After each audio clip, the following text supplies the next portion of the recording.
All right. Well, welcome everybody again to the Bookmap Academy meeting. We were off last Thursday due to the U.S. holiday of Thanksgiving. So we're back again, and we have a guest speaker in today. We have Tom B. Many of you guys have attended his room over at the Traders Lab. And some of the other coaches are away. Jack will be in a little bit later. But anyway, anyhow, we have a whole slew of things to go through here for the Academy. Just updates and events and other things happening here. So we'll just take a couple of minutes here to go through, and we'll start with the disclosure. All Bookmap limited materials, information, and presentations are for educational purposes only and should not be considered specific investment advice nor recommendations. The risk disclosure, trading futures, equities, and digital currencies involves substantial risk of loss and is not suitable for all investors. Past performance is not necessarily indicative of future results. Okay, so first thing is if you guys want to take advantage of the Black Friday special, it is still ongoing, as you can see, until December 6th. And it's 50% off of 3 months of Global Plus, and it also includes 50% off of data, so either NASDAQ or futures. It's up to you. Anyway, if you're interested, go to the bookmap.com website. Let me show you where, and you'll find it right up here, and just click on Explore These Deals, and you'll see all the details in here. Okay. Now that said, we have kind of an overlapping Black Friday and Cyber Monday deal here. That this one ends on December 12th, and here's the deal on this one. It is Global Plus for only 1 month, but $39.60, so it's 60% off. And if you already have data or whatever, maybe this one's more attractive. Maybe you just want to try Bookmap Global Plus. Maybe you have a different version. Whatever the case may be, this is the time to give it a shot, see if you like it, see if it works for you, and get the deal. All right, so there's a coupon code for this one. Again, go to the bookmap.com website and click on that link, and it'll take you into the Black Friday and the Cyber Monday deals here. All right. So another element to go over today is congratulations to our Blue Jacket winners. Chris, we were just talking about Chris, Tom and I. He has been over in Tom's room for quite a while and making great content, and then kind of disappeared and then entered this Blue Jacket. So we'll go over a couple examples here. Really great stuff. So he's the winner, and as a bonus, he's going to get a one-on-one coaching session for 1 hour, right, Tom?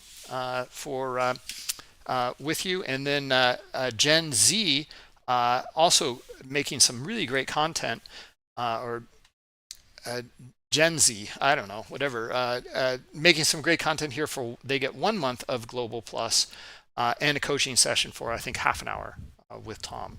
That's right. So yeah, good stuff. If you guys are game, you want to partake in this, you're already in the Bookmap Academy. So if you want to partake in the Blue Jacket as well, just use your phone or go to the Blue Jacket room here in Discord, and sign up, start making some content, and you're on your way. Yeah, so here's Chris's one of his images here. Some really great stuff. In fact, these are the kinds of things we go over in the Academy, as you guys know, all the time. He's got a setup. He's numbered out his setups checklist here. This is what he's looking for. 1, number 2, number 3, number 4, number 5, and he's got in. He's also putting in stop loss, his where he entered, his scale, his take profit, etc. So really nice stuff. It kind of goes along with some of the other some of you guys' work over here at the Academy. Very similar in that sense. Yeah, really fantastic stuff. I'd love to see him trading from Bookmap. That would be excellent, so we could really see exactly where the stops and take profits are. that would be pretty helpful. Anyway, hopefully get more of you guys trading from the Bookmap chart. It's pretty much a joy to be able to, to scale or move your stops, etc. And the beauty of it is when you move them, you'll see your movement. So why did you do this? Why did you move your stop up, or why did you take a profit, or maybe even move your target profit up to a different area, etc. And when you go back and review, you'll have to justify that. So it holds you accountable, which is really a great thing. Here's another one, VPOC migration trade. Yeah, just again, really nicely marked up here with the numerical points here. Also he's got his trade management right on the screen here. Okay. And then this is Gen Z's. You can see also some very, very clean and clear, not as well marked up as Chris's, but some really, nice kind of clean and clear stuff, being able to understand like the bigger structure here, and then, zones, specific zones, why they're interested in here, and then some of the, some of the teachings of Tom in here. Stocking the trade and then looking for opportunities. Here's another one as well, and again, just very, very helpful stuff. This is what the Academy is all about: is being able to mark up what you're looking for. You can see even the numerical values here: 1, 2, 3, 4, etc. And then you understand what you're looking for. You've put together a plan for yourself, and you can also articulate it to others. So when these things do appear, you know how to react. And that's kind of the key, because now you're starting to build an edge. You're starting to trust that edge.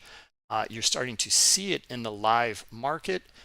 You are taking the trades, and then you're going back and you are journalizing them. This just confirms the process for yourself. So maybe we can double back and take a look at some of these later. But we're going to jump in just a second to some other slides. Next week, Pro Trader webinar on market by order. That'll be the topic. So it'll be the 9th through the 12th here. Various webinars during the week. This is going to be great because it's going to coincide with the upcoming competition that we have. So all sorts of stuff going on over here at Bookmap. You guys should partake in this. Competitions have been great so far. December 10th through the 12th. And there's prizes here. You get Bookmap Global Plus for a year, and data and other things. You go to the website here at competition.bookmap.com for more details. This is only open to paid Bookmap subscribers. So this is the first time we've done that. But this will include, you get access to Global Plus if you don't have it. You'll also get data from Bookmap data for futures if you don't have it, if you're a stock trader or crypto trader. And you also get access to the market by order bundle for free, just for this competition. Right, so all of this is included just for the competition. You get stops and icebergs, on chart, sub chart, Trader Map Pro. If you want to try that out, this is a great opportunity to try it. You'll get the Market Pulse Algo Suite, so all of them, and you'll also get the liquidity tracker. Right, so if you're interested, go to competition.bookmap.com and sign up, or you can use your phone and sign up with the QR code here. I think that's everything. So let's jump in here and start to go through some of the content. And let's see here. First one up. See, is he in here? Alan. Yes, there you are, Alan. We'll bring you up on the stage here. And Hi. You hear me? Yes, how are you doing? Hi. A little tired. I just flew back from New York to Florida and didn't have too much sleep, but I'm Okay, okay. okay, okay. First off, you're posting also in Reddit.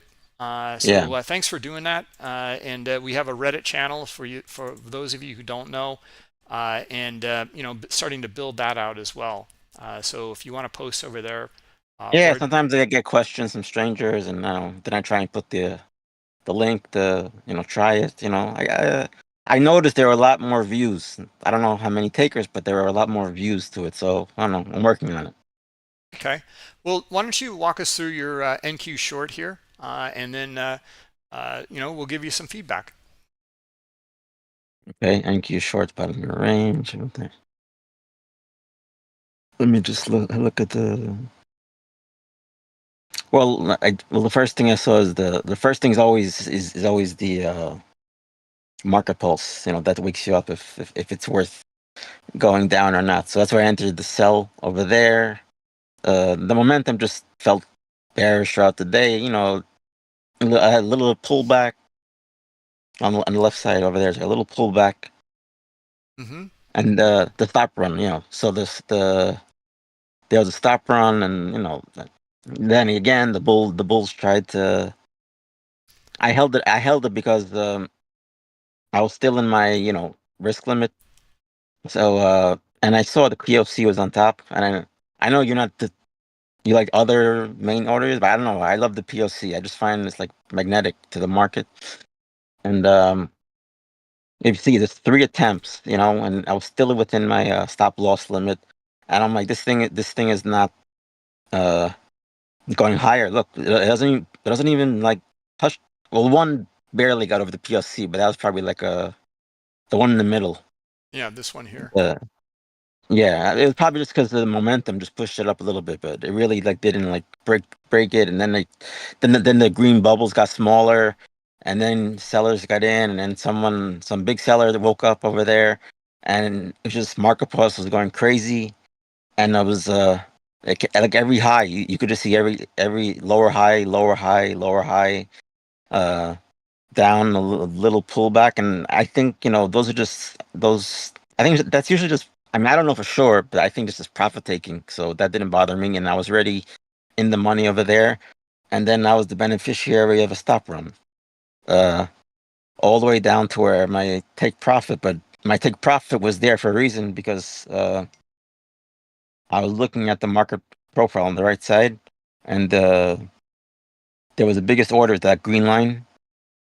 So that's where I chose like my, and me with the front running, so I just front ran there. Yeah, we just circled, and it worked out like exactly how I expected it to. Doesn't always happen that way, but it was just I just smelled, and also the time in sales, it was 150 is huge for NQ. Because I have it set to 30 over there, and it comes in, but like 150. That's a really strong selling. So Yeah. I kind of just followed the ebbs and flows of the market, and it just like it was like textbook stuff, lower highs, can't break key levels, and like eventually it just bulls just give up, and then look how strong that. Well, that's the 150 kind. Well, the stop run I can't see the whole number, but it's probably hidden on the bottom or somewhere. But one thing I like about time and sales, or tell me if I'm wrong or not. If that that 150 is the full iceberg. Well, I mean, I That tail. this would be a stop run, most likely. I mean, your stop run here, your capitulation through, and So iceberg, you don't. So when iceberg is executed, you don't see the full size on the time and sales. well, the iceberg's the other side. I mean, this is the time and sales is the aggressor, so it would be more of like kind of like a hidden limit order would be the ice. So you wouldn't see the executions on the I the mean, full. if they're transacting into an iceberg, you'll see it, from the That's what I'm iceberg. saying. That's what I'm saying is Yeah, that yeah, I like if transacting into an exactly. That's why there's to then. because the iceberg we know is not the full, or maybe it is sometimes, but it's not the full contract. So I don't, if I see all of a sudden go off and I see an iceberg right there, then I know, okay, that was the full amount, you know. But that this happened, that was, you know, stop run at the end. Yeah. And also I've been looking lately at CVD. You know, I usually ignored it, but I started to notice, you know, that it actually isn't positive correlation. You know, sometimes, you know, the CVD is negative and the market's positive. So then, you know, those days I kind of don't pay attention. But when it's like here in this case, you can see also, like, just like it's like, I don't want to say, like, it's like just gradually going down, down, down, and then like buyers just like, ah, screw this, and just like gave up. Yeah, yeah. I mean, I Or think whatever you're. they're definitely, they're out here. Oh, and if you notice, you could follow that my original. You see, it'll take profit. First, I had it like I had it. You see all the way on Yeah, the left up where it here. says Yeah, yeah. This is no, no, great, no. Alan. I love No, it. on the left, all the way on the left where 74. Uh-huh. Further left. Yeah, but that's why I put my my take profit first there, and then you could track how I lowered it. Yep. Yeah. This is beautiful. This is what I just love about trading from Bookmap. I mean, because like here you made the decision here. Like Yeah, this was you're just looking for this move. And I then I, I was looking the front run the highest orders down there, so I figured put it, you know, 2 3 points above it. I'm fine. They can keep the other 3 points. I'd rather just get out than yeah. have it, you know, something happen. Because after a stop run, you're gonna have a little bit of a short squeeze. You know, sometimes you have a bigger one, but you have a little bit like a. I hate the saying a dead cat bounce. You know, whatever saying you want to use. So whatever your thoughts are. Yeah, yeah. Let me so it's a little hard to well, let me take a bigger step back and then let Tom get in here. But the first thing is it's kind of hard to see what's happening over here, so I don't really Yeah. know what to Well, say. there's the correlation tracker. I have there well, I was following the S&P also, so that was.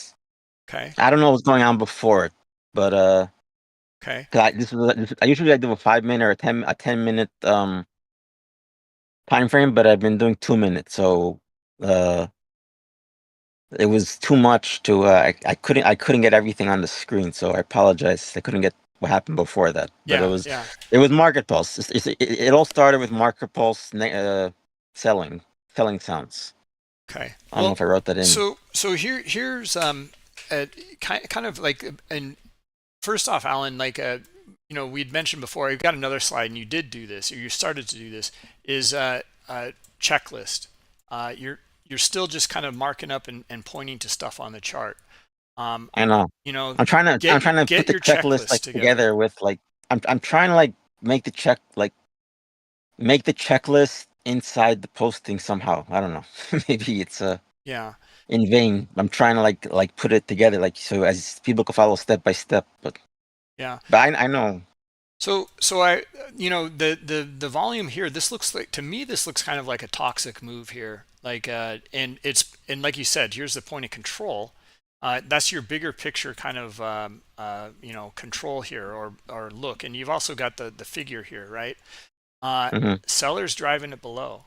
And this is all the buyers can muster at that point. And then sellers coming in, buyers come back in again. And then, like you said, it tried, couldn't do it, and then just more selling in here.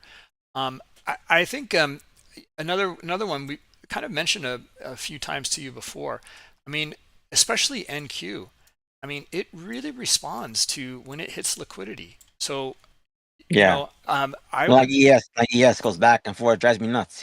Yeah, so when the NQ hits high liquidity and it's really high liquidity, you're going to get these bounces. Yeah. Typically. So I mean, not always, but very typically. Here's the capitulation. It doesn't even matter here at this point, right? Well, It I don't know. What's just your opinion? Your opinion or Tom's opinion? Like, those pullbacks, I believe, mostly are profit taking because if you see that there's like a decent move downs and then it pops up, and then decent move down, then it pops up. So I'm sure people are taking profits. Not everyone's going for all the way to the bottom of the range. So it's like, take the but what can't be more confident is like the green dots. Look how small they keep getting. Yeah, yeah, yeah. I agree. I mean, the relative selling to it's there's higher selling than there is buying. The and it stays below this point of control or the figure the whole time. Just this little jag up above, like you said. So Yeah, I I know. I to love me I this love doesn't POC. I look don't know. like Yeah, it doesn't look like profit taking to me. This looks like a battle. Their buyers are trying, and all of these guys are down here now, likely getting stopped out. But I don't know. yeah. Tom, throw it over to you. What do you think? Any feedback for Alan? Sure. Hi, Alan. And Right, by Tom. the way, hi. I'm in Costa Rica, and my internet comes and goes as the power. So if I drop out, I'm not being rude. Just You're want you. you're forgiven. It's okay. Thanks. Uh, I think you did a great job with this, Alan. The mic when you first break on the left, when you have MNQ cell right there, I look at these as fractals or microstructure. So on the left there, the first green little batch of bubbles, right where you have MNQ cell. So on top, so you get drive down, micro chop, test the VPOC. That's absorption there, as I see it, because that's aggressors. Now we don't have stops and do we have icebergs? What do we have here? Oh, we do. Okay. Yeah, start from 74. Yeah, Right. Okay. But to the swing to the left, there's a microstructure in there of buyers. So when you have that buy delta on top of those red bubbles, yeah. what you're having is real. Basically, that's absorption, as I read it. Bruce, that's just an interpretation that I But have. shouldn't the numbers match up closer? And Well, not no, but necessarily. you have is the aggressors. What happens if an aggressor isn't going anywhere? What I make an assumption that if I see aggressors and that's buy stops and initiators and they don't go anywhere, that there's a passive participant on the other side. Otherwise, why wouldn't we would be going up? How do you know which is the initiator? Well, the delta is the aggressor. Deltas are market orders. So stops are market orders and aggressors. I mean, whoever's buying aggressively is going to show up as your delta. if Yeah, if if we get the delta and we don't go, what's holding it back? So the other side, there's always a passive participant in here. So the other side is on the other side of those green bubbles, and you don't know until you break the other side. In other words, you see your green bubbles up there right after your entry, right there. yeah, So that's an outside edge. Once you break below it, that's your resistance, really. So, and the other thing, when you come back to it, which is your VPOC, so you come down and you come right there, that's where the sellers were activated on at the top of where Bruce circled it. Your sellers overwhelmed the buyers at the top of that little swing where yeah. Bruce is. And then when you came back, those same sellers were looking at it. They said, "Oh, We're you can." waiting. Yeah, They were waiting. Then you rotated down and then you come back up. You really didn't pick stops off. So, but the thing is, even if you picked the tight stops above that first swing where your sell was, that first one over there, uh, the sellers can still come right back in. And that's what happened. That I don't yeah. know if I they should have got any scaled in. stops. I should have scaled in, but whatever. Well, but at least because what I find is most retail traders put their stops right at that swing, right where you All the way entered. on top. Yeah, Oh, yeah, and the they'll be highest at possible profit. Right. well, it'll be they'll put their stops like with a shoehorn. The market, if it's coming up into where these stops are, it has some momentum. It's going to trigger those stops, and then the limit side, who was on the other side originally, it's going to sell it again if they still, if they're still in control. And of course you don't know until you know. But look what happens again. You come back to VPOC, and I don't know. Is it your settings there for the stops? You don't want too much noise, or would you typically see stops like when we come up? Yeah, I don't. Would I you? don't want like the single number ones. Yeah, there's not a lot going Because on. then the screen gets too noisy and stuff. I'd Yeah. rather have like I think I said at least 20 or something. I mean, I Well, also yeah. yeah, that's a big number for the NQ. Yeah, so that's why Yeah. that 150 stop run at the end, like wow, for NQ, like wow, so Mhm, mhm. the thin market. That's yeah, what is it? The other thing is, 180 trade. Yeah. I don't see absorption detector. Do you not use it? No, I used to, but then it was like it was cluttering the screen and distracting me, so I Yeah. haven't been using it. Why? I Well, should think. well, I find, well, don't forget, ES is not comparables for, it's a Well, I deep have the market. correlation tracker for ES. If you see it, you see the red line. Yeah, no, I see that. But It's ES. the thing Yeah. is, what is happening in these stops? Is there a sweep? You know, what No, no, is no. happening there? There's stop runs. A No, I sweep know. as No, oh, I understand what it is. I What I'm saying is, what is happening in those buy bubbles up there, that buy delta? Um, if you had absorption up there or icebergs, I mean, there's got to be a passive participant at the top of these swings where you have the buy delta. That's all I'm saying. And maybe you don't need to see it. I mean, I don't need to see it because I know why. But if I see it, it just adds a little more insight. Bruce uses the term insight. That's actually what this we're getting out of order flow tool. Useful insights. So if I see a sweep, stop run call it, or a sweep, an order flow phenomena, then what happens after the fact? And it's because sometimes you'll get a sweep wait. and you'll keep going. I'm starting to throw out. Isn't a sweep and stop run, even though they behave similarly, aren't they still different? It's Are what happens. Go ahead, Bruce. no, I mean it could be the same thing, or it doesn't have to be though, Because Right. Alan. the stop runs are like when people are puking their positions, but a sweep is like if algo right comes and just wants to just sweep the book. It's both. Like It can be both. It's just the behavior, Alan. We'll go over it maybe tomorrow in more okay, detail if you like. sure, okay, I'm sorry, Tom. Jump in there No, again. yeah, no, Alan, what it is we see the order flow phenomena, and to right, a certain extent, even with MBO data and a tool like Bookmap, we have to make some assumptions. We don't know ever exactly. right, Right. So it's what happens after the event. That's what I right, find that's very useful because there's times you get an event and it doesn't matter. It just keeps doing its thing. Or you get an event and then we break away in the opposite direction from it. Now that has more validity. And then I'm looking at that event in confluence with other structure, I call it microstructure, but it's really micro auctions. Like where you have that arrow going where it says bulls had three good chances yeah, and you see that little chop chop break low, pull back and check it. Well, you're yeah. checking not only that little microstructure, you're checking the one to the left also. So there, and they went over to the left even. All those were rejected. So, and the fact that it goes a tick, and don't forget NQ is thin, so it always tends to kind of roll a bit. There's always pullbacks, so it Yeah. doesn't, And it doesn't intimidate me. respect levels as much. It can pop Yeah, because it's thin. But in the ES, it would be have more depth, so it's more stable. yeah, yeah, Yeah, yeah, 100%. So You that could when see I it by the yeah, tracker. You could see that. You could see what you're just saying. yeah. So what you're getting is, and now let's look at your third arrow to the right. Bulls had three good shots. Now you notice where that buying is right there. Yeah, right where Bruce is. Look where it comes back.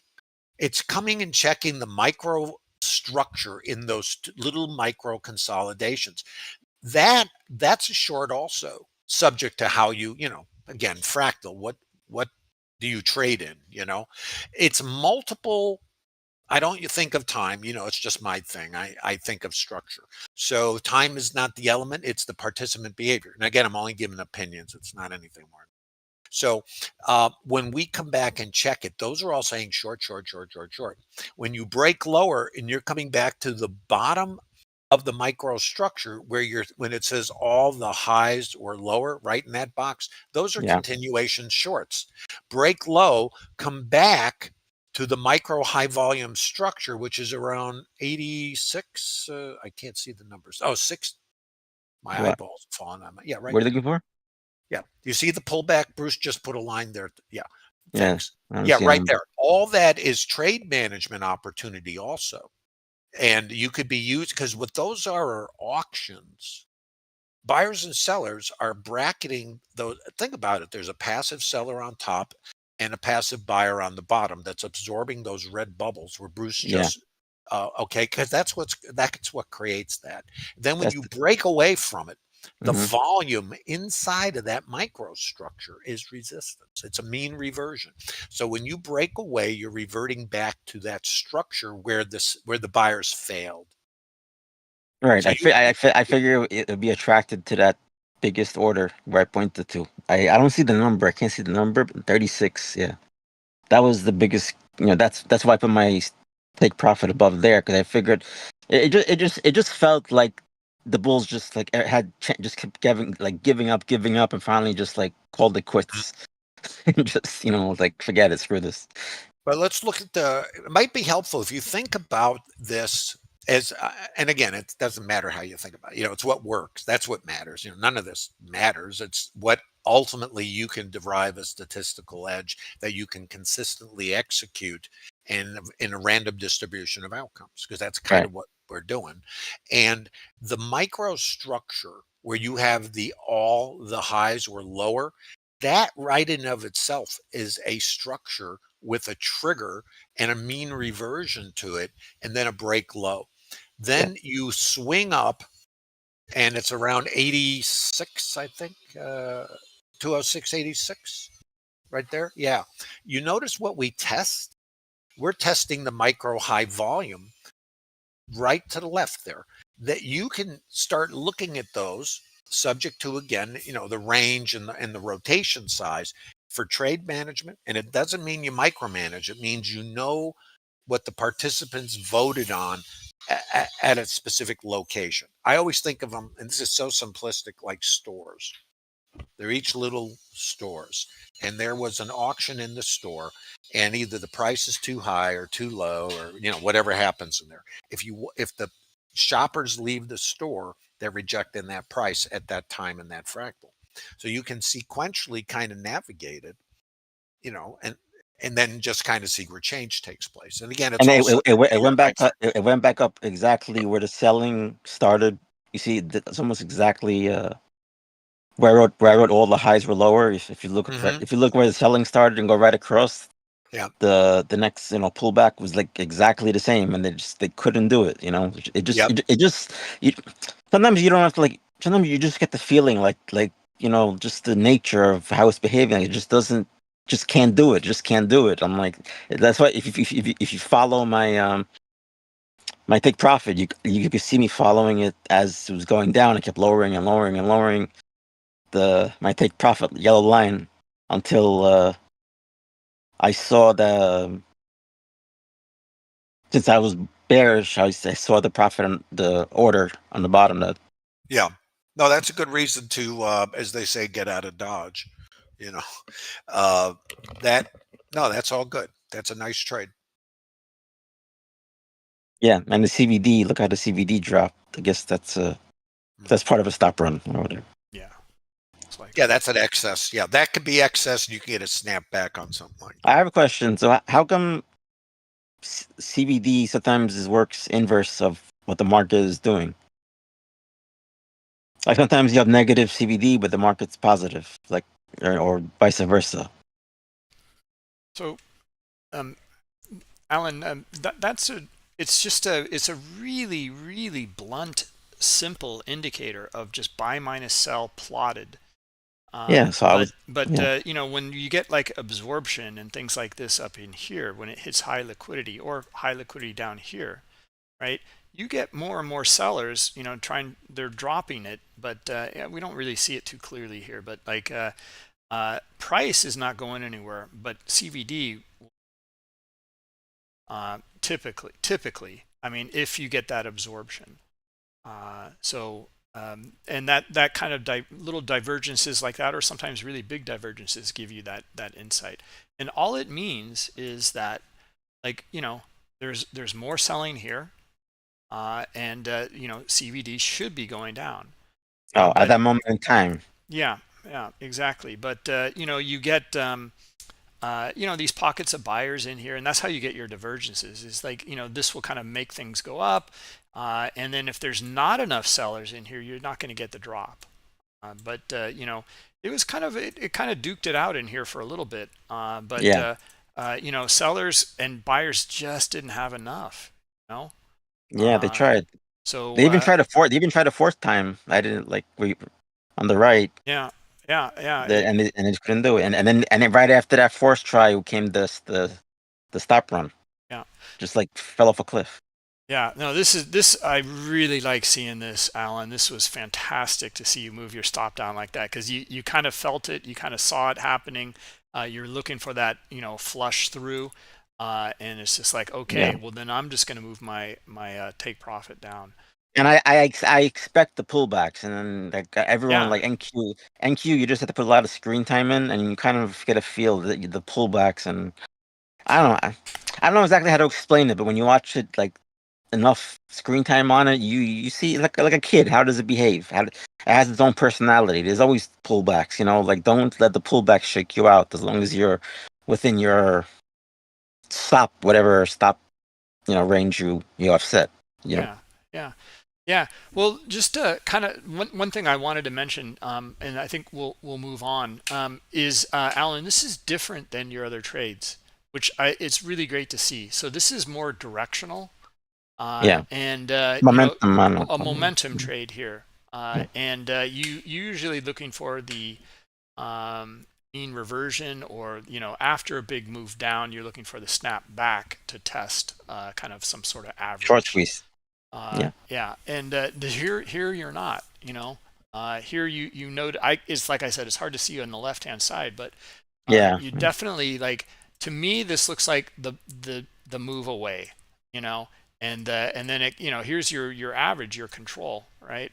And in this case, the point of control and the figure, but no one's able to buy above it, really, just that little bit right here, and it Yeah. fails. So you're with the sellers, I and also use a smaller time. I usually use 5 minutes. I change it to 2 minutes, so to see a little faster what's going on. yeah, yeah, yeah. Great stuff. Tom, any last words Thank on you. this one?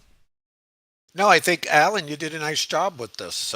This is very close to what I work on with our T-Lab participants, as far as structured trades and real-time narration, a conditional process. So you did a nice job, and I'd be curious to see this. I mean, if I was looking at this, just to add a little more, using some of the tools you have without creating noise. And I'm not a fan of noise or anything that's not, you know what I mean? To me, it's, if it's not useful, get rid of it. But Yeah. what's happening when you have those excesses, like those buyers that are getting trapped on these rotations on the top side?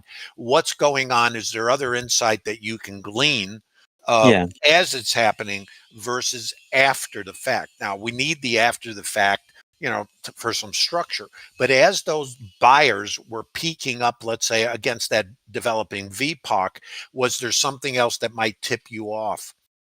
Maybe not. I mean, I always say market pulse is really a great tool. I wish there was a way I could show it live with the sound going off, maybe, but the mhm. market, it really helps a lot when you hear it, that speed, because you want to get in the market when it volume. You don't want it in the middle of chop and that. So I kind of wait till I hear Mhm. enough noise. So that's kind of hard to quantify when I'm showing it on here, but that's Well, yeah, yeah.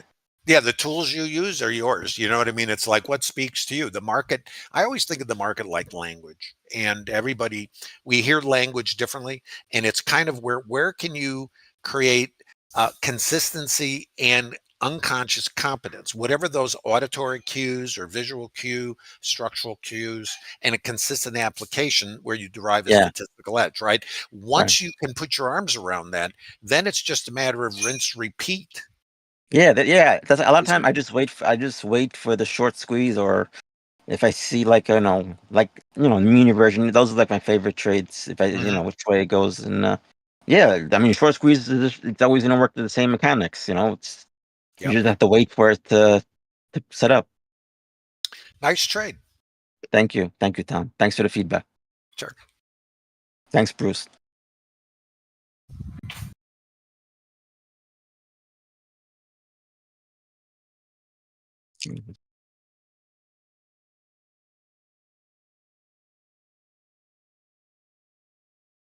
I'm not hearing any audio at the moment. I don't hear Oh, Bruce. sorry, guys. I just wanted to just mention this one here, your other trade, and that was just that you're starting to put your checklist together. Yeah. You know, I would follow like some of the other guys, like I mean, there's a bunch in the room. You know, I think Rob, Laura, DNT, John, Shark, you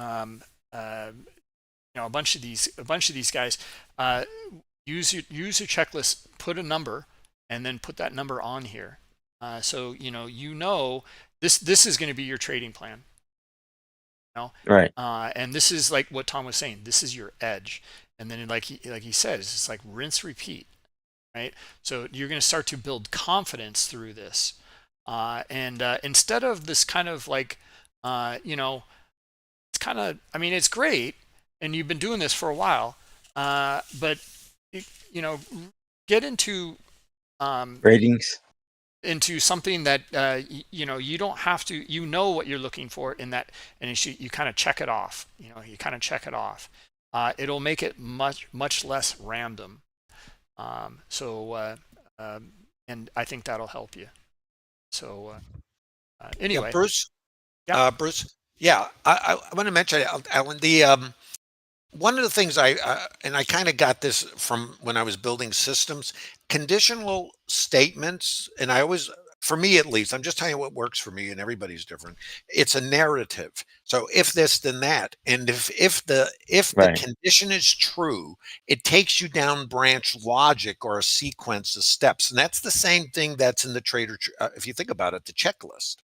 Yeah. It If a certain condition is true, it opens the door for The a next thing. process. Yeah. Yeah, a process. And the consistency of the process is measurable.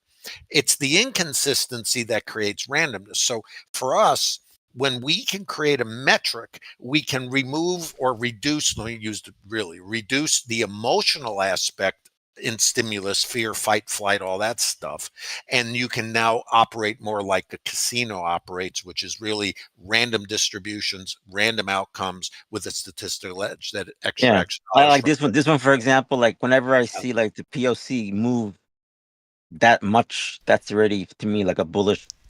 I tell you, I'll hop in long, and whatever happens, happens. You know, get stopped out, but you know that's always a usually works very has a high probability. You know, at least with NQ. I don't know how ES, but when the POC gets moved that much, I mean, there's much more trades being done.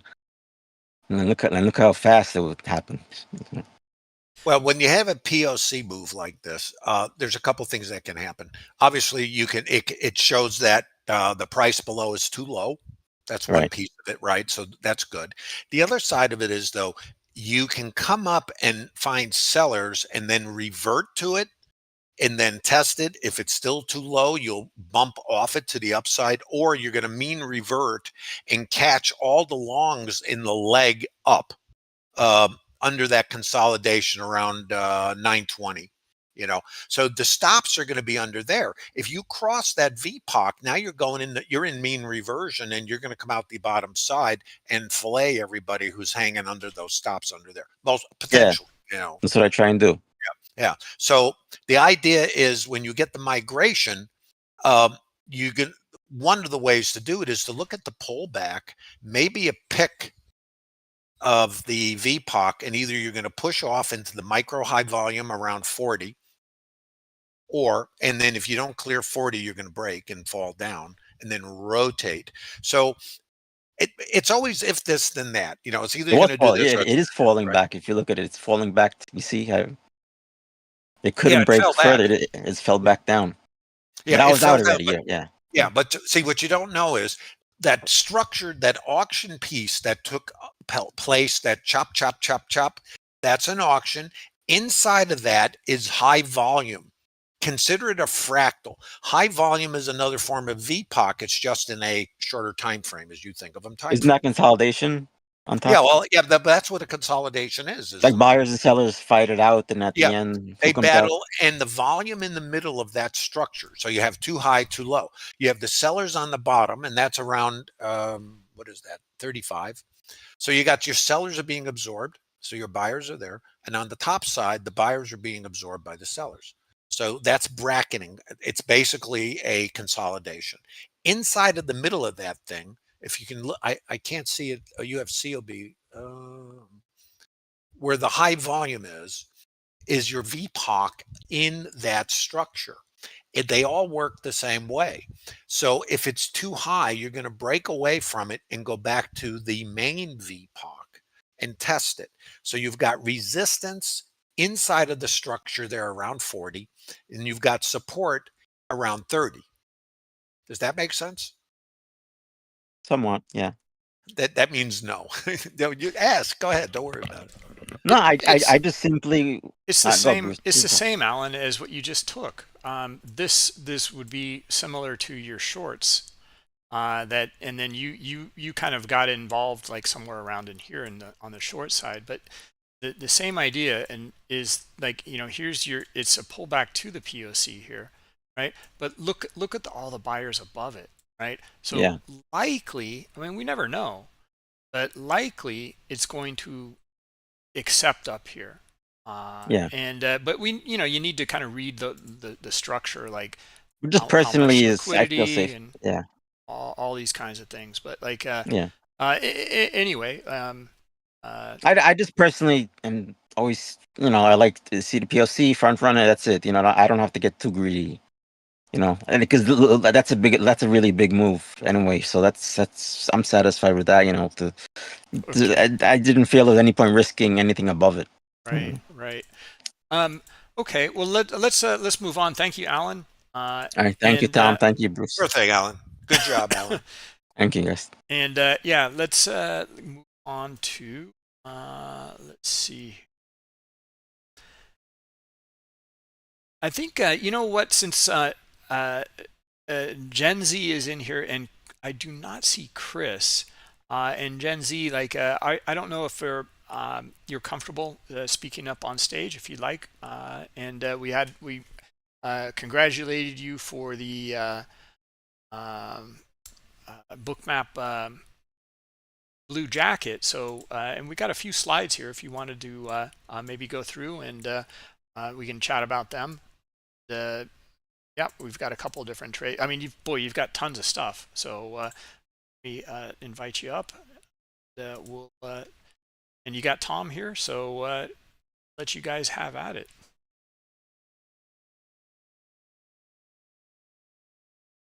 Let's Yo, see. hello. Hello, how are you? Good. How about you? I'm doing well, doing well. So yeah, congratulations. And let's first off, well, let's just take a look here, and maybe you want to kind of go through your trade idea here and give us a little bit of feedback, and then we can give a little bit of coaching and mentoring feedback as well. First of all, thank you, but sorry for my accent because I'm American. I'm from Europe. It's fine. You're fine. Okay, thanks. Here we see we are outside of yesterday's range. So the open 30 had responsive sellers. On the right side, we see call of VTH, RTH frame. Basically, I'm sorry. Where the are you? response. You're talking about this area here? No, the left one. First move down. Okay. Yeah, this was the responsive seller. Open higher. So responders came and we came inside the range to the micro composite on the right higher time frame. Okay. So are this area up here? Is that what you're talking about? No, No. Maybe. the where the volume is. I see. when Are you talking about this um, cluster, or well, I'm a little lost here oh, on the higher time frame? yeah, sorry, map. So there on the right, you see the positive epoch, MC. Ah, okay. Okay, I see it now. Basically, the epoch migrated down and push it below. So that's mean reversion. Then we came above. We took stops of VWAP and came to a micro composite load, which sets up version trade in alignment context. Came to VPOC again. We pushed above with and came to distance micro auction, also aligned with micro composite VPOC. It's my mini reversion trade from VPOC basically, and the emotional note. When I took a short, I had once the price came back green circle. I had trigger on the flattened button, scared to, but I didn't. Tom taught us right. Yeah, that's Okay. So let's see here. Uh, I'm a little lost on, I don't know where the trade was taken. yeah. Green circle is Green circle. So you took the trade here, yeah, short. yes. Okay. And then where did you exit? Yellow So line. Latin here. Okay. Okay, got it. Okay. Yeah, yeah. So boy, I'll just turn it over to Tom and let him give you some coaching and feedback here. Okay. Well, that's a nice structured trade from Trader Lab. Congratulations on waiting for it and anticipating it. And where you have those dashed lines, Yeah. that is the structure to lean on. So that, and you'll notice it was above the VWAP. And there's actually two trades here. There's the one to the left, all the way at the left of that dashed box. And what that sets up there is it's actually that is setting up the short you took, because inside of that is the volume. So that gives you kind of an over under in that little consolidation and we break. So right where Bruce, where you got your pencil there, just above it, in that little structure above the dash line, there's volume sitting in there. Yeah, right there. It's a consolidation, and then we have absorption on the top where you had it right there. Yeah. So there's your seller, and there's the break below. The outside edge of that consolidation, uh, just where the dot, just the bottom side, right there. Yeah. Right there is really your resistance and the volume inside. You've got two little areas. You've got where it broke away. So that is Okay. resistance. And then just a little bit higher inside of that box is where your micro structure is, or your micro VPOCs or HVNs. They're all the same. If you look at the CVD over to the right, or what am I looking at? You know, my eyeballs. I'm on a laptop. CVP. You see that little high volume structure or node sticking out right there, Bruce? That's like a VPOC. That is a VPOC in fractal. So that, if you look where it is, that's where the price was rejected. And then when we broke away from the consolidation, that's resistance. Then you get your retracement back to VWAP, to the bottom of the consolidation, which is an LVN, low volume node, and the failure is above the high volume node. You could actually be getting short in that area where you did with your green circle, and your stop would be right above the other swing high. And subject to where that high, so you're looking at the outside edge of a consolidation that failed. That price all the way to the left was rejected. We know it's too high at the moment, whether it stays too high, we don't know. So we come back, and now what do you see when we come up there? I see a red bubble. I see a green bubble, or red, I think it's a red bubble where the green circle is. It's a little hard Yeah, for it me to is. see it on a laptop. And then as soon as, now watch the trigger. It breaks below your green circle. There's micro high volume in that little circle. We pull back to it. At the bottom of that little structure, right there is your short. You could put a limit order, give it 1 or 2 ticks, and your stop could be above the LVN or even above the little HVN above. I mean, it's all a matter of finesse and how you do it. Your stop could be up there or a little higher. I usually give them like maybe 2 ticks extra in case they pick. I call it a stop pick, in case they pop the tight stops there and then exhaust. But that your entry could be right on that little retracement that doesn't quite get back. Yeah, right in there. Yeah. It would be better to put a trade there where I did. It's a consideration, and you don't have to be exact. But what I find is there's a couple of things you got to be okay with. And this is part of the variability in this, or randomness. If you put a limit order, you'll have tighter stops, shorter distance to get risk neutral, and that can give you a yield over time. The downside to that is you're going to miss trades when you're unable, or it misses by a tick or something, which is going to happen. And then that's why over a large sample size, you need to find where the statistics shake out. Is it better for you to take more risk but get more trades on, or is it better to have a tighter stop waiting for the structure? You know what I mean? And this is an individual trader's something that you have to find, and it's all in the data. Ultimately, everything is revealed in statistics, I believe. But that's a structure. So in the trader lab, I always talk about structured trades, structured trading. It creates discipline, and you anticipate behavior. You're not making it up. It helps control the impulse, and the fear and the greed and the lunacy.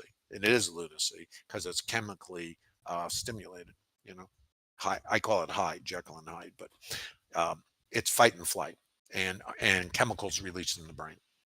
All this is going on under the hood.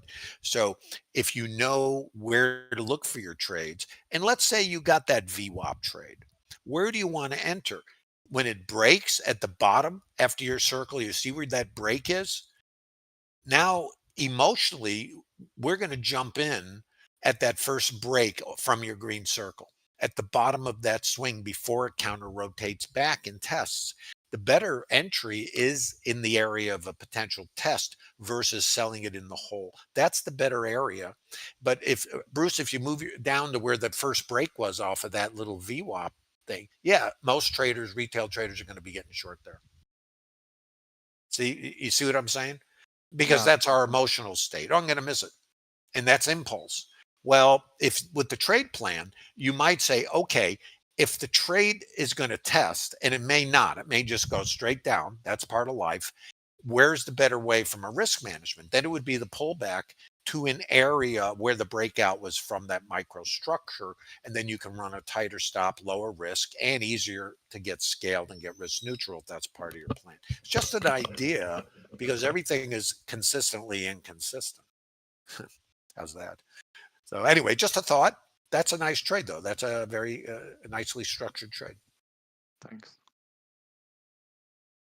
Yeah. Bruce, what do you? Yeah. I mean, like, I think there's a commonality in here that is we've been talking about it in the all markets webinar over and over again for how to kind of like build your edge, or and it doesn't have to be too complex here. I mean, we've got some really good traders in the room here, or here tonight, and you guys know very well, like just you're looking for something specific. So for example, this move back to where it dropped from, there's your entry, right? Or potential entry, or at least this is something worthy of a study. So go back and take a look. Where did it do it again? How about here? How about here? What about up here? Well, you didn't get a chance there. You got maybe this one here, right? This little one. But what about here? Look at this, and you just can't make this stuff up. But this is worthy of going back and saying, okay, now, this is just the initial part of like a study, now of your checklist. And then, now look at like, okay, well, how strong was this volume here on the sell side compared to the retest on the buy side? What about liquidity? Where was liquidity? Was there just tons of liquidity getting filled on the way down here? Well, you might want to avoid that one then. But if it was just one line down there, whoops, sorry about that. One line down here, and it wasn't too high, and it filled, and you see some buyers come in, but this buying is really light in here compared to that selling. Or you have high liquidity up at this area, maybe, reloading on the sell side. These are the things that would, the nuanced process here for your trading plan, and kind of building that out.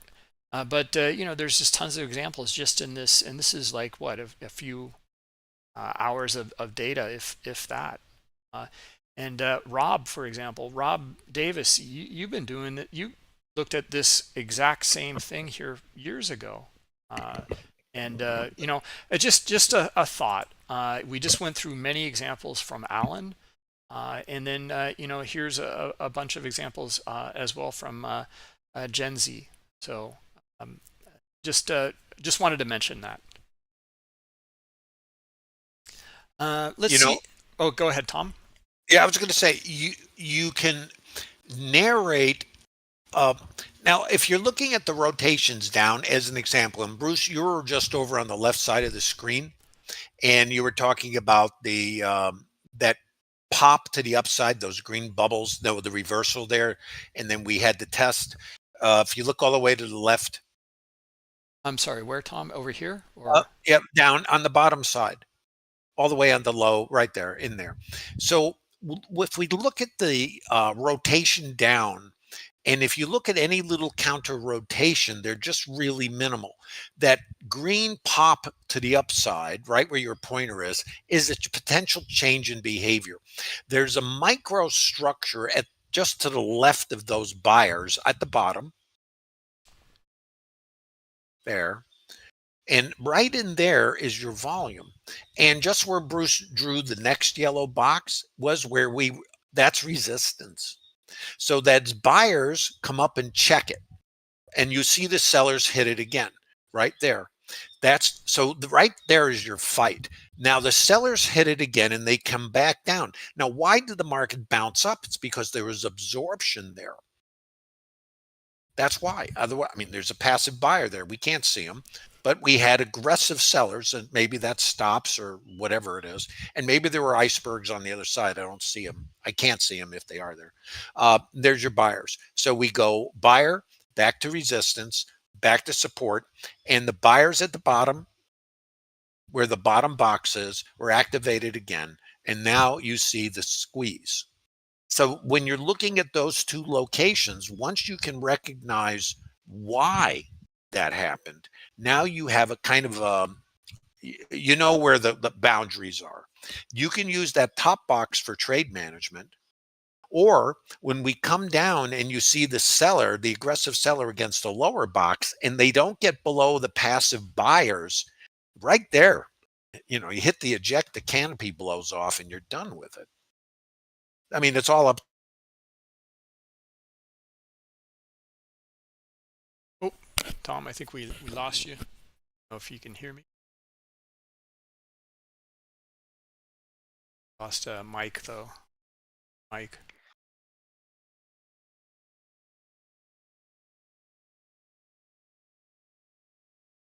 Yeah, could be some power issues.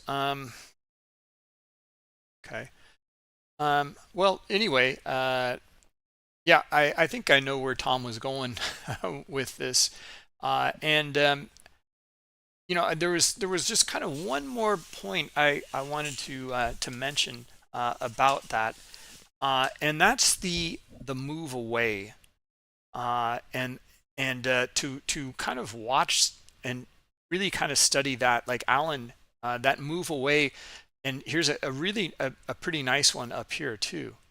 Like these are toxic moves. Like there might be stop runs and stuff, but it's sellers saying like, we're done with this. This is the new auction, and and you'll start to see it trending. And these are things to take a look at, because you'll see it again and again and again and again. So here, like it kind of did it as well, but it's not so. I mean, it's a small little consolidation up here, and then the move, but the retest, and then there's kind of a bigger one here. So the bigger one would be this whole area here, and this has a consolidation, and then here's the move away here. Look for that move away, and this will really give some insight to the potential for the trending move. And we don't know. I mean, look, but you can look at the volume here compared to the volume over here, and it's just we're in a downtrend. It's a lower high here. It's a slightly lower low here, and you've got more sellers coming in. This looks pretty good, at least back down to here. But really, the ultimate target would be that high liquidity, and something to consider. Again, like start with the simple study, and look for some of these things in here, those pullbacks, and then build out your checklist from that. And heck, there's all sorts of trades. Like it could be like in here, perhaps it's a sideways trade.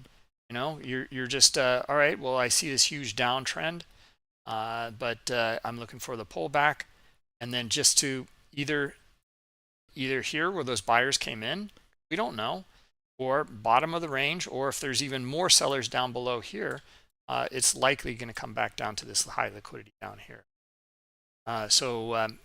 Anyway, that's where the risk management will come in, and that'll be rather important. Yeah, if I put a trade that scale at the bottom and one runner.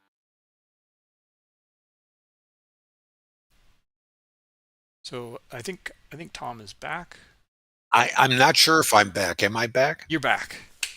Oh, good. I'm sorry. Apologies. Internet went out.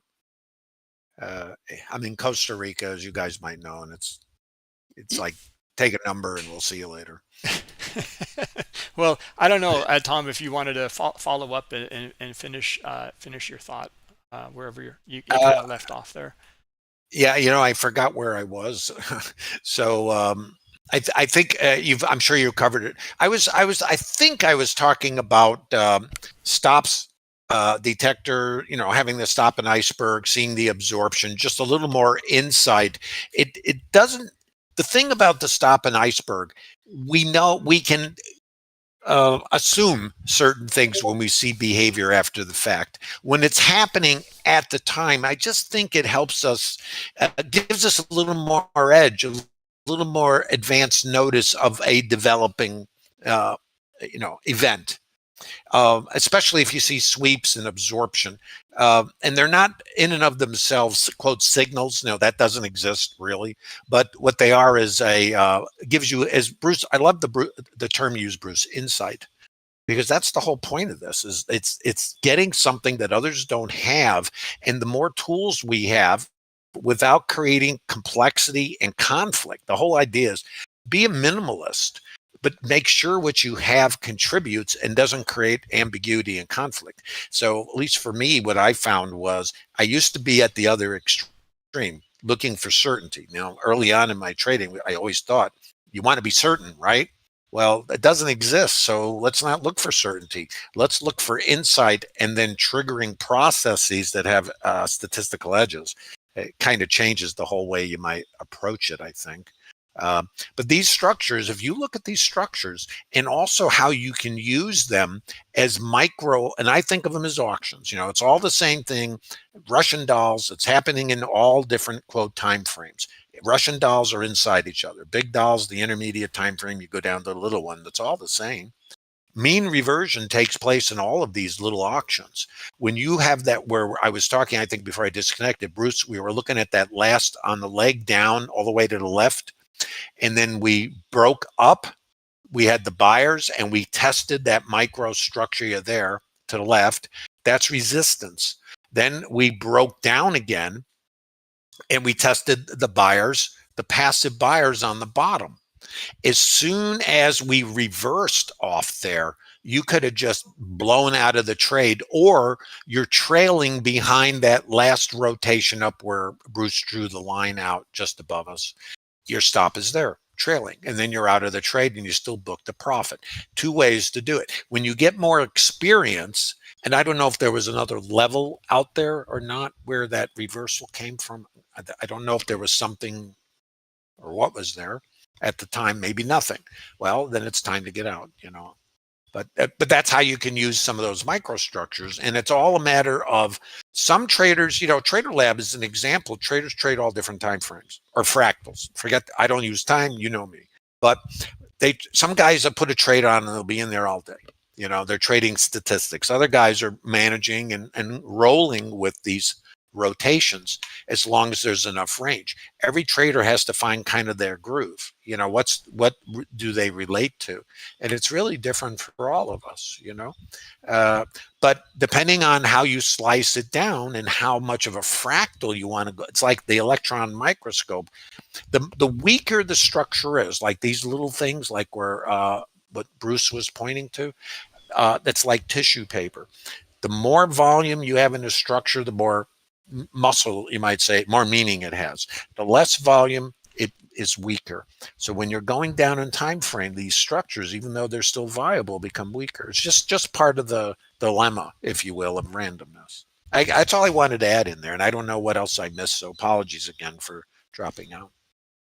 No, that was great, Tom. Yeah, I think let's move on. I think there is there's actually another one in here, but sorry, was that it? Or yeah, let's move on. And I've been wanting to cover CMJ, but you haven't been filling out your spreadsheet, so we'd and I know that you follow Tom, so it'd be great to have you. But maybe you can point us to a trade that you took recently, and we can maybe go over that. So anyway, that's why we haven't been covering you. Yeah, if you have something that you posted recently, I know you've been posting. Yeah, maybe send the link in, copy and paste the link in here, and then we'll take a look. I'm looking here next. Okay.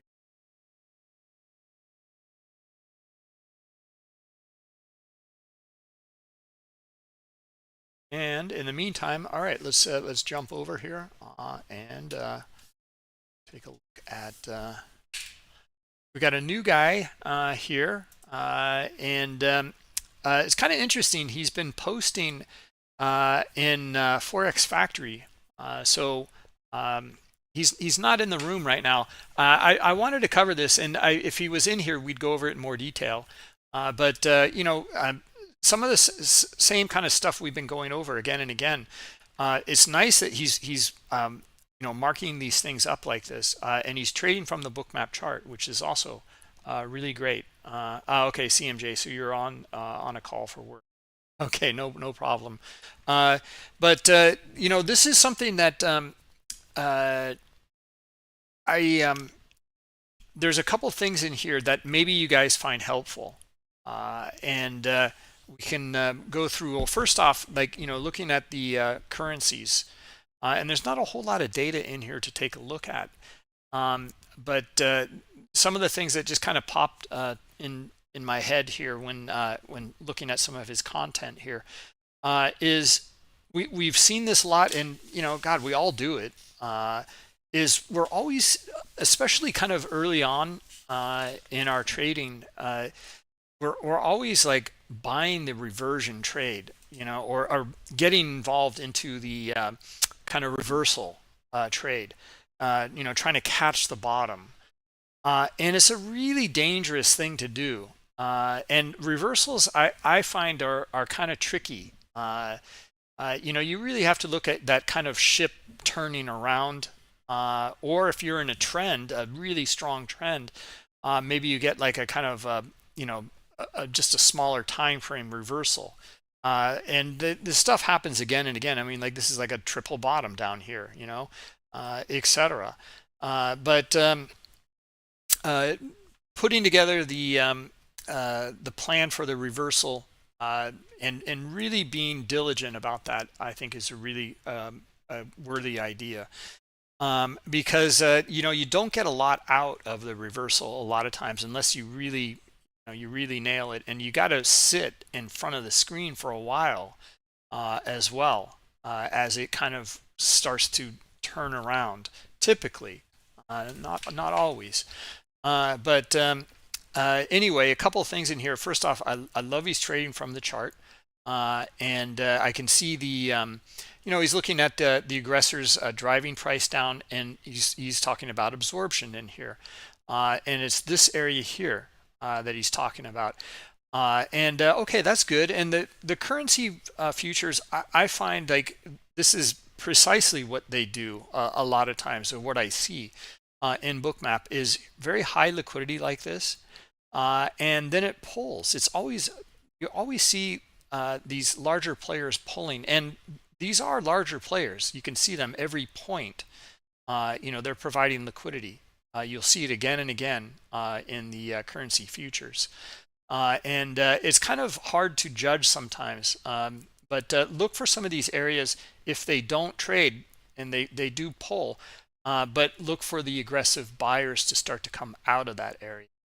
It can be a really good thing. And that would be the second point in here. Is okay. So maybe this is good for the liquidity. Here, maybe a little bit here on the way down. Also this area here. But I just don't get much out of the buyers here, the aggressive buyers or the aggressive sellers. So here it's just kind of taking on some risk that we just don't know, and that's where maybe the checklist and can be more helpful, and look for those aggressors. Maybe you see a cluster here, get a retest, and then you see a bigger cluster here, or maybe you get exhaustion down here, complete exhaustion, and get the move back up, and then those buyers really come in hand over fist. You can look for coming up and retesting where it dropped from, back up into here.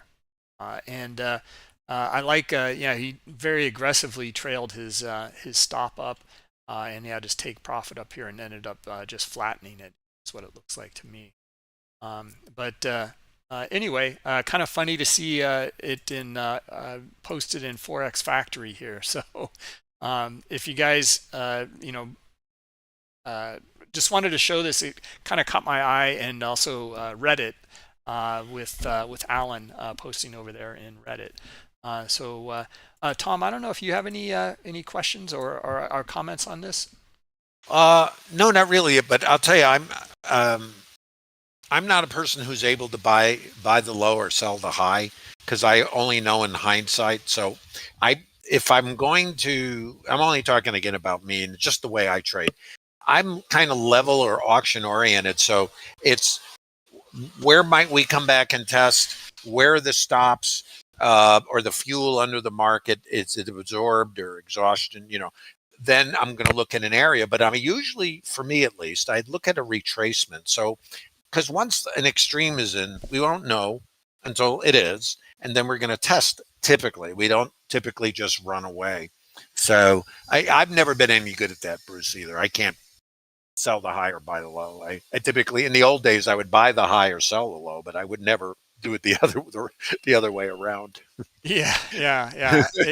It's a tricky one, and that's why, like, we put together like the strategy for the head and shoulders reversal, but just in the diagram form here. Yeah. And this kind of illustrates, kind of in the diagram, the checklist of by volume of what you're looking place for. your stop. So, a lot of absorption, but there's still more selling pressure. You don't see many buyers. Again, high liquidity here, a lot of absorption. Okay, a little bit of buying interest. Still not enough. Still more sellers hitting into high liquidity here. And then starting to see a lot more buyers come in, and maybe equal. And we don't know if this may just channel sideways, or it might you might see it just kind of make a lower high in here. Maybe it fills this liquidity here, and then continues on lower. But this is where the next shoulder here on that kind of inverse head and shoulders is maybe they're bidding up underneath here, and then you see very little on the sell side in here. So now that's starting to paint the picture. Just look for the aggressors to come back in to retest back up in here. And I mean, this is very conservative, and on a reversal, just to take maybe some off up here at the top of the range, because we never know. You can look for the break, the pullback, and then get in again on a potential. I mention it here, a potential continuation at that point. Anyway, the reversals kind of tricky, and instead, like like what you were talking about earlier, Tom, look for that pullback trade, and the easy trade is this. Look for the pullback trade. The easy trade is this. You don't have to sit and you're buying down here and oh God, is it going against me? Oh God, and then it takes a while for this to turn around. Once it's turned around though, like then here's your pullback trade in here. And if you look at that, and we actually look at that consolidation, where you got your head and your two shoulders, inside of that consolidation is your micro high volume structure. I mean, whatever in there. Yeah. So if you look at the middle where you've got the red, green oscillating, right there, that's your high volume. So when it breaks above, look how it pulls.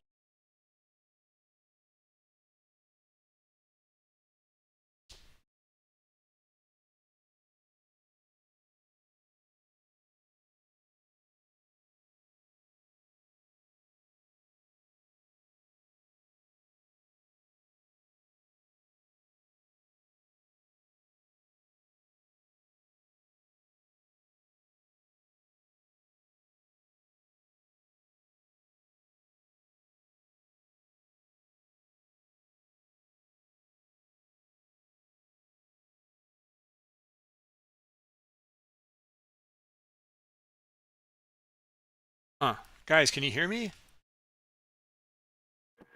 Can you hear me? I'm not sure what happened there. No, that was quite odd. It doesn't even say within the lists what's just happened. Yeah. I mean, I didn't touch anything. So. No, I was watching. Okay, so it looks like we're back, and see, invited Tom back here to speak. Yeah, I'm sorry, Tom. I mean, I'm not sure what happened there. Like, the whole stage went down. We lost everybody here. Okay, so you guys can hear me, right? Can you? I can't start stage. Dan, can you?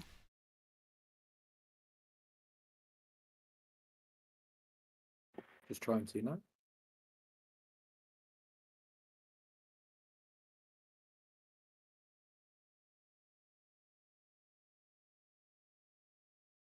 Yep, so I've restarted the stage. That looks to be right.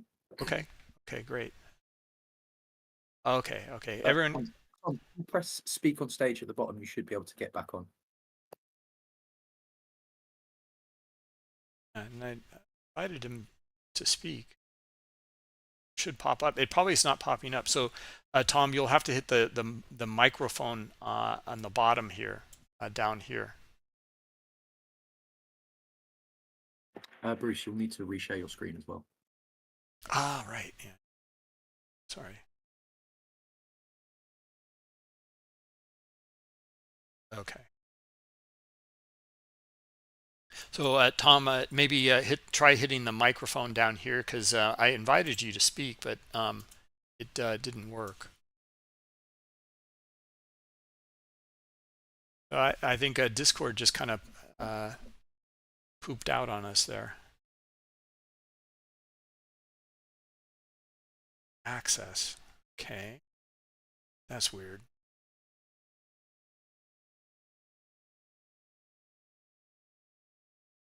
In here.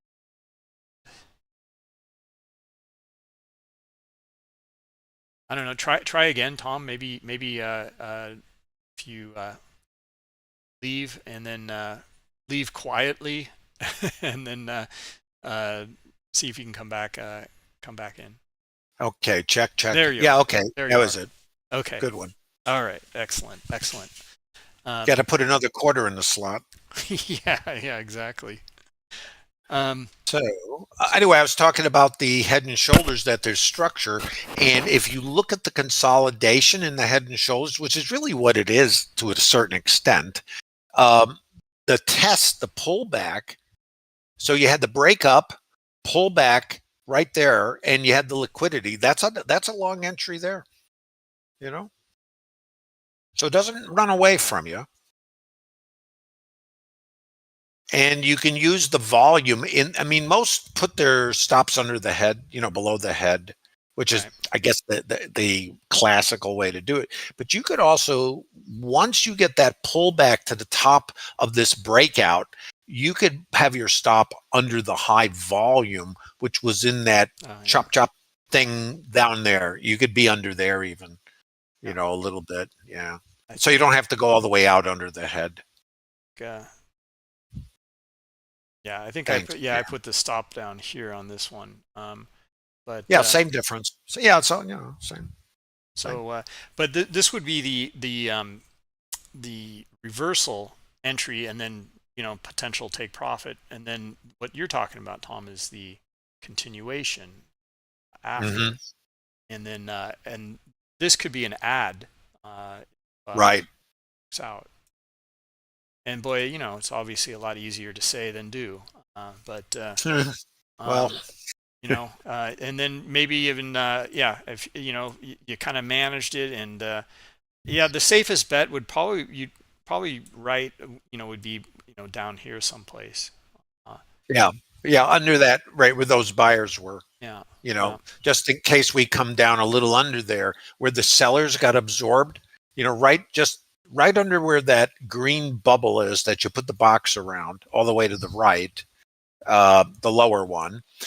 Under that absorption where the right shoulder is would be a good spot for the stop also. So because we know the buyers were under there. Yeah. So any of those locations I think would be pretty good. Yeah. So that's because if we had a volume profile here, we'd actually have a distribution. If you think about what makes the volume, that where that chop is for the head, the head and shoulder, that consolidation, it would be a distribution. And what would happen is we'd be rejecting the volume, the high volume inside of that distribution or consolidation, same difference with the break high pullback. It's the same kind of thing. It's just another way of looking at it without the volume. We're looking just at price action here. Yeah. So interesting. Let's see here. We can move on. And, I want to see who else do we cover here. Now, poor Jack. Jack was going to come in, and I guess he couldn't make it. He was stuck in a meeting. But let's see. Covered.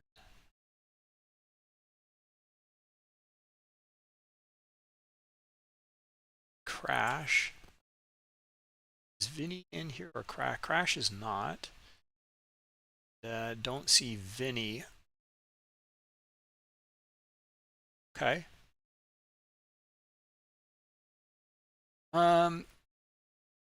Let's see. Maybe we can jump over to Stephen. We haven't gone over your. Oh, Stephen also left. Yikes. Okay. So let's see.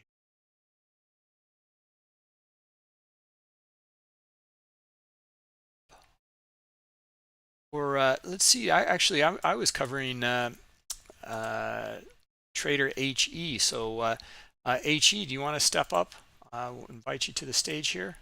That I got some things from you here, and we can go over that. So we have an NQ. Looking for you got your regular trading hours into the Asian. So I don't know if you've got a mic and you're able to jump up here on stage. Want to go over this and kind of walk us through? It's a nice one.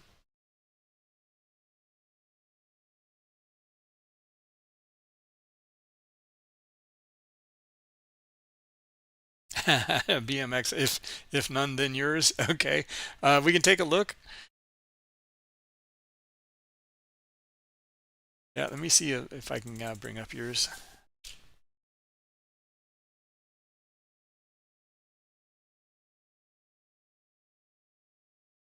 Yeah, guys, I mean, look, would be happy to go over your stuff. I just don't see you filling out your spreadsheets. And this is what we look for. Those that fill out the spreadsheets, you guys will get we'll cover it. This is how we kind of divvy up the assignments and everything. So, someone like John 412 here, he's extremely diligent with it. And let's just bring up maybe one of his trades here.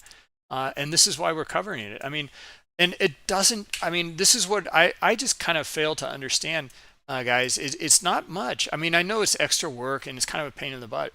But all you have to do is from your Discord, here, let me show. Like, if you're from you post here in the Academy room, here you marked up your chart and you did all your work.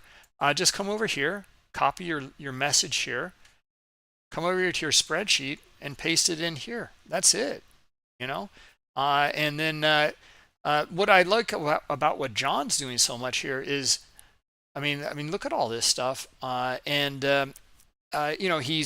he would do this anyway. So he's just using the Bookmap Academy as a tool to do this and go through his trading, and it it pops right up to it here, and then we go over it. So we know that John is looking at higher time frame options, and then jumps into Bookmap, and you open it up, and let's do it. Let's go. If Trader HE was not able to, are you able to HE or not? I'm sorry. Let's take a quick. Yeah, you'd have to have his headset. So if you have, we'll go over it. John, we've gone over yours. Not too long ago. You're due though. You're due next.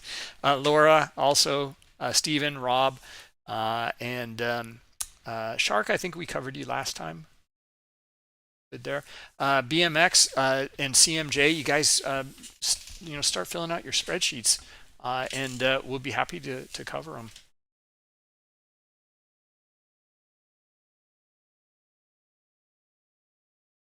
Okay. So let's see. All right, HE, you are ready. Invite it up to the stage if you have your mic.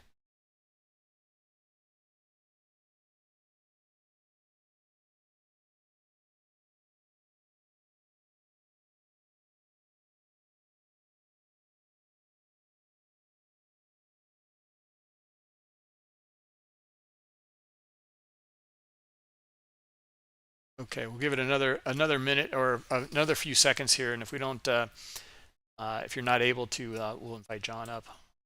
Okay, all right, John. Let's.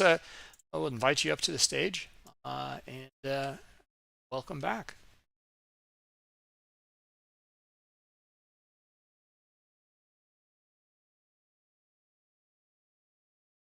And maybe there's a particular one you want to go over, John. So let me know here, so we can bring it up. It doesn't matter. Yeah, anyone. Okay. Whatever you. Anything in here like that just kind of maybe the RTY? I mean, Sure, that's going to be that's fine. okay. The RTY, Oh, you got a bunch of images. yeah, this one's a little bit different because I actually analyzed the options on the ETF. Okay. So let me show that first. If you could show IWM first. I always like to trade with the flow of the options. And what I've noticed is that if you bring up a chart in Bookmap for the Russell and you use the correlation tracker and add IWM, they track nearly tick for tick. So that was the reason why I felt like I could use IWM as a model, evaluate the options flow on it, and basically key off the levels off IWM. So Okay. if you enlarge that, what you will see here is not only levels based upon the Russell, but levels that I convert over from IWM, and that's what this trade represents. Can you Okay. show over to the right?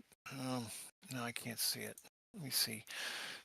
Bruce, can you scroll over to the right where you can show the scale on the right side? Yeah, okay. So you, Here. yeah, back Okay. over. Yeah. So you see number one here, I always like to identify the key areas. I try to trade from key areas, and I do trade inflection points, which is why I use Bookmap. But I first recognize what key area can I trade from, and then look for levels of liquidity above that in this instance to mark my targets. In this instance, my target was VWAP above. And so if you look down where I have circled number one, um, that that entry price here is based on a conversion from IWM. And it's a very valuable a gamma level utilizing spot gamma. It's a zero gamma and volatility trigger level, which is quite critical in their work. And so you can see, then I look over onto Bookmap and you can see where I have an entry based upon that area holding. And that was like the second time that area held. And as typical, I'll take my first contract off at the high, at the local range high there where I have marked number the first target, right? And that's the range high, and it's also a critical gamma level for our RTY. So I'm actually using both RTY levels and IWM to place this trade. So yeah, you were just showing the second entry. I actually had the first entry here, marking my target, again, back up at a gamma level for the first target. I move my stop up once I get that first target off. And then my exit target is back up here at VWAP. And so I got that first one off, came back down, the level held here at number 7. I got back in again, got that first target off at number 9, and then I was just able to ride it and hold on. And what helps me to get up to that target is to look over at the hero chart and see where the market was buying calls. And so to hedge that call buying, I was able to stay in that trade and right up to my target at VWAP. Okay. A little bit to unpack here. This is very different than some of your other images. Yeah. Mhm. So I mean, you're really.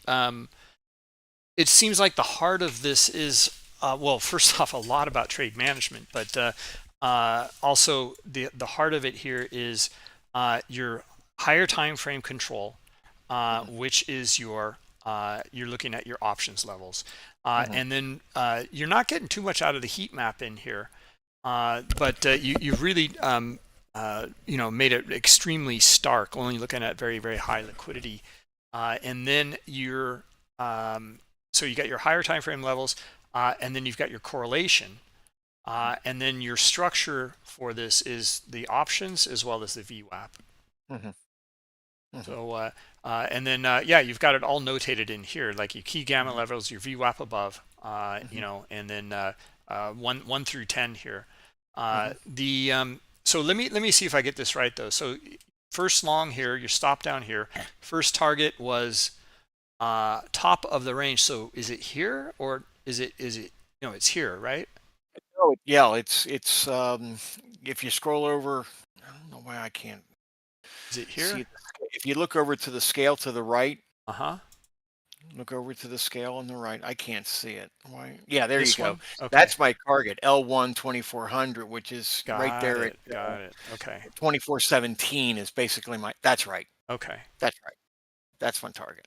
okay, A little lower, but that's my target. Yeah, I front run those a little bit. okay. But yeah, So that's why so you that got out here. yeah, that's the same there. That's the same as always. I'm always looking for a target, and it's either a key level or it's VWAP. Got you. Okay. And then it came back right back down, and it was still the trade is still on for you. So you reloaded. But you took again. This is kind of I'm a little confused here. So you took another take profit right after your entry? No, that line actually corresponds to the software, and what that's showing you is a buy spike in there. That's Okay. actually generated from the TTW software. Okay. So that has nothing to do with what I'm saying. My target for that second entry is essentially the same one as the Same one first. up here. Yeah. Okay. So So you can see just under that number 5, it's that same thing it's just the software that's annotating got you. a buy spike there. Got you. Okay. So you've gotten in one, you got out one, you still had a runner. You got in again and you took out another one, but you still got your runner. Yeah, so I got too long. You got too long. Okay. Yep. Fantastic. And then you just held it to your VWAP here. And again, what helps me hold it is looking at the hero chart and seeing those options on the call side. And it just seems like these markets have been driven by call options, and the calls were just being bought like crazy. So I held on. So, like like you said, there's not much in terms of liquidity, and that's why the Russell isn't one of my favorites, although I do like trading it, but you're not going to get the benefit of the liquidity that you're going to get in the NASDAQ or the ES. Right. Yeah. I mean, you can see the algo bot in here. You have to have your Trader Map Pro set up to kind of filter that one out. The Trader Map Lite, I don't think works on the. Does it work on the Russell or not? I can't. I think it's just the ES and NQ. A question though about this in terms of your structure. I'm just kind of curious about why VWAP. Maybe it's based on your studies. But why wouldn't you look for your option level up here as a potential target? Yeah, and and that's a good question. I always try to take the most consistent route, and there's some potential profit up there for sure. But for my money, that VWAP with this trade is enough Gotcha. to get a win. And so I always try to take the most certain path to a successful trade.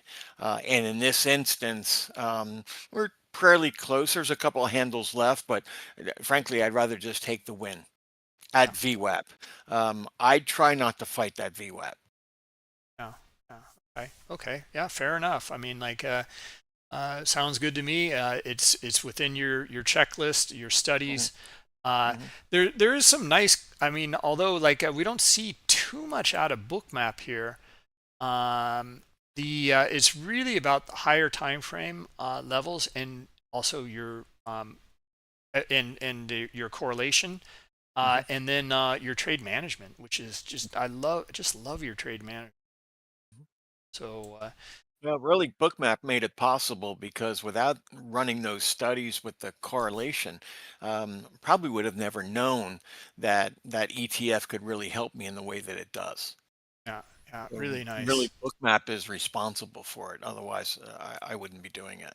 I wouldn't be making these conversions between IWM and the Russell. Yeah, But there's a lot of option participation in IWM, and it provides great insight between the two.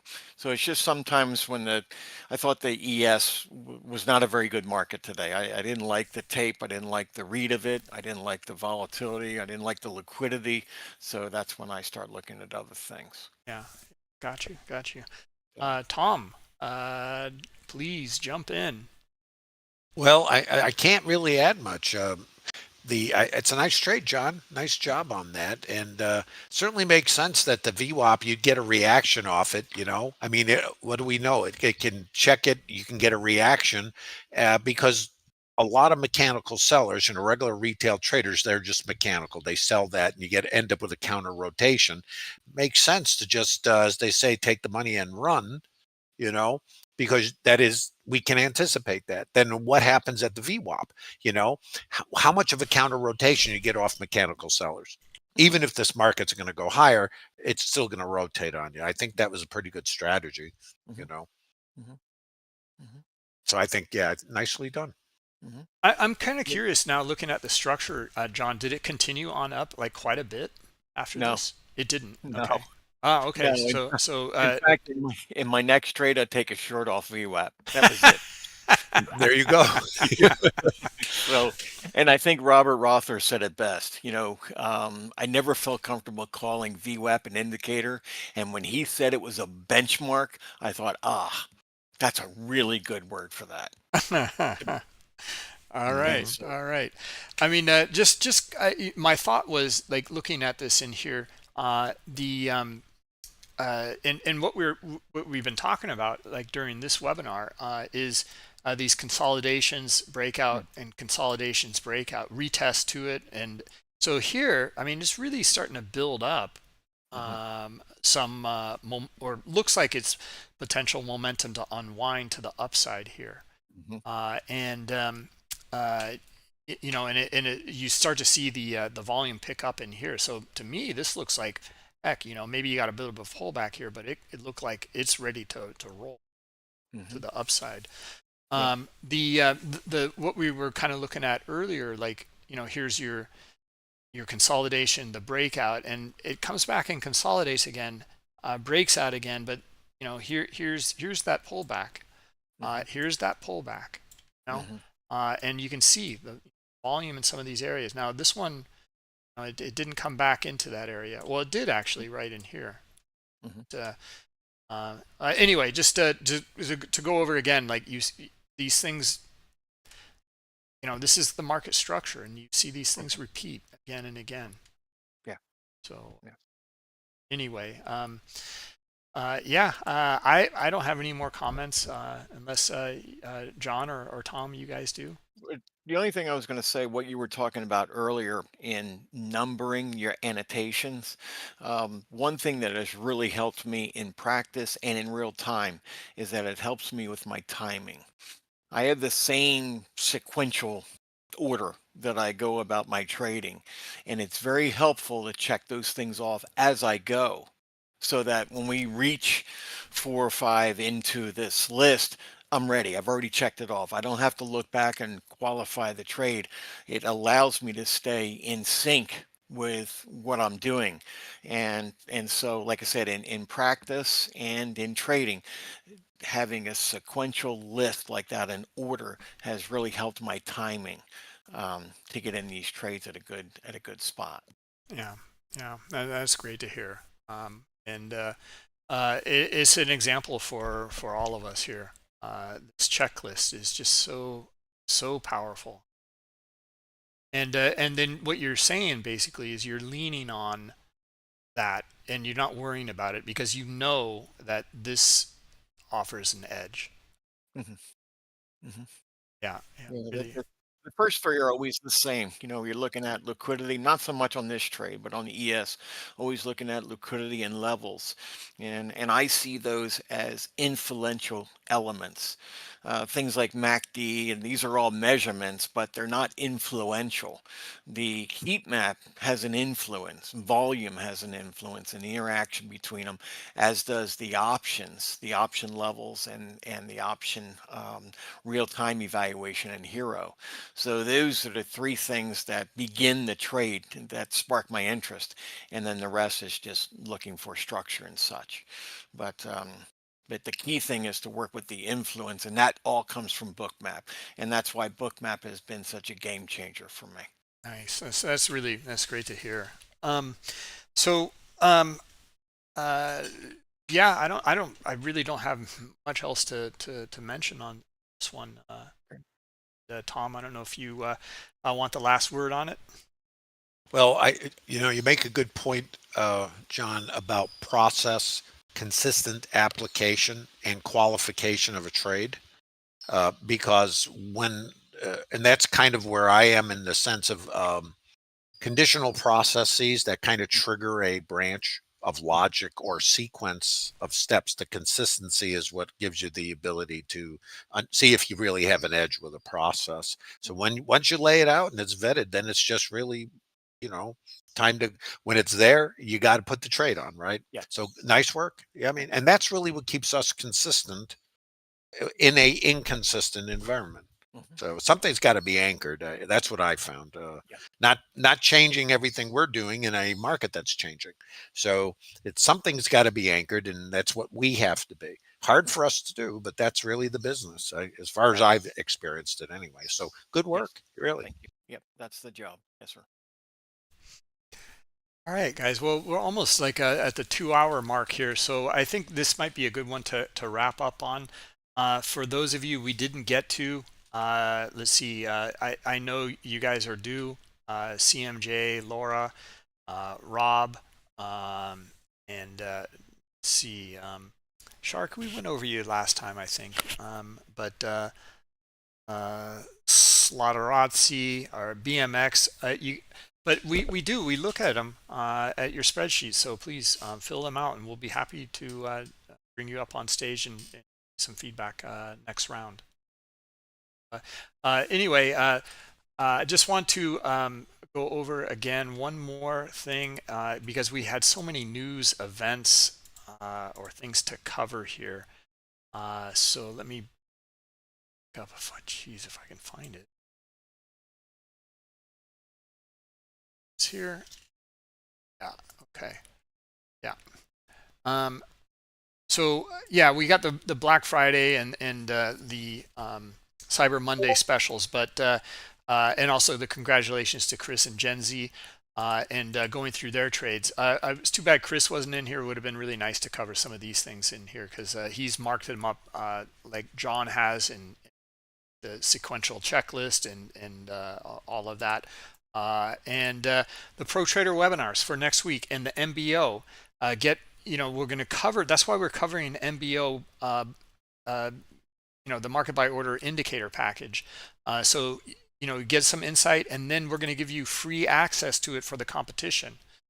So these kind of work hand in glove here. Try it out if you don't have it, or if you don't have. This is only for paid subscribers, Bookmap subscribers. So you will need to have something. But if you have Global, for example, well, you can get access to Global Plus. Also if you have like stocks data, well, we'll give you for the competition, we'll give you Global Plus, and we'll also give you data to futures CME. And then this is the heart of it, though, is the free MBO bundle package to kick the tires here. Stops and Icebergs, Trader Map Pro, the Market Pulse Algo Suite, and the Liquidity Tracker. So Liquidity Tracker Pro.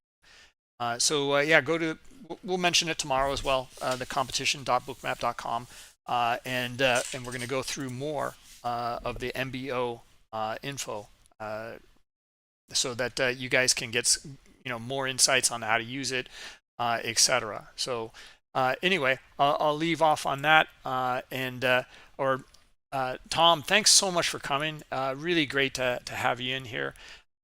So why don't you have the last word here and let us in a little bit of insight, your pearls of wisdom, Tom, and we'll end on that note. Wow. First of all, thanks everybody, and Bruce, thanks for inviting me. It's great to be here and visit with everybody. All I can say to everybody is trading is a business. You really need to step back from it and think about what others are doing and why they don't succeed. Don't emulate what other traders do who are just visiting. Think about normal, typical retail behavior. And when you have the impulse to behave like everyone else, those are the obstacles that we need to manage and overcome. It takes reflection. It takes journaling to understand what triggers your emotional behavior, your responses to these stimulus. When you have unintentional responses that are not in your best interest, why is that happening? And how do you overcome it? These are all the obstacles. Now, in Trader Lab, of course, and I'm sure most of you visited Trader Lab, these are the things we're addressing all the time because they're endemic. And they're not, and it's counterintuitive. Trading is not a process that we're aligned with. If anything, it's a foreign experience. We're not wired for it, so we're pushing back. So what I have found, and it's just a thought for you guys, the only thing that makes a random an ability gives you an ability to better operate in a random environment that's always uncertain at every moment is statistical probabilities because they are tangible. Our emotions are not a tangible thing. They are triggered by fight and flight and all this wiring that's under the hood. The statistics. So when you're using setups and you build a list out with checked boxes and you can codify the specific situation that it repeats in the market, and the market is random. When you use, like in Bookmap, there's great tools. It's your setups. Name them, codify them, journal your emotional states, learn about yourself, see where your edge shows up, and then basically it is your job is just like in the casinos. You deal the cards, and over time, if you actually have an edge, you will extract that edge, assuming you can execute. Just think how casinos play. They do pay to gamblers. All businesses have cost of production and overhead. But if you have an edge, over time, the dollars are going to come to you if you execute and you actually do the work. The hard part for us in trading, at least what I've found, is actually doing the work. We all want to push the button and get the dopamine fix. If you're going to be in a business, you got to build a foundation, you got to have a consistent process, and you have to have confidence in it so you can overcome your fear. I guess that's my last word. That'll do it. That'll do it. Excellent. There was one. I'm sorry, Tom. I do need to say one more thing here. If you guys like, a lot of you have reached out and have given your appreciation for this program, the Bookmap Academy, and the streamers in here and the education. Please go over to our Trustpilot. Just go to bookmap.com and scroll to the bottom. Click on Trustpilot here and give us a review. It would be really appreciated. We spent a lot of time and effort in here and getting your kind of feedback. It's really helpful for us. So that's sorry, Tom, to outdo you on the last word, but we'll leave it at that. Thanks everybody for coming. Thanks traders. Thanks coaches, and we'll see you next week. Thanks for coming.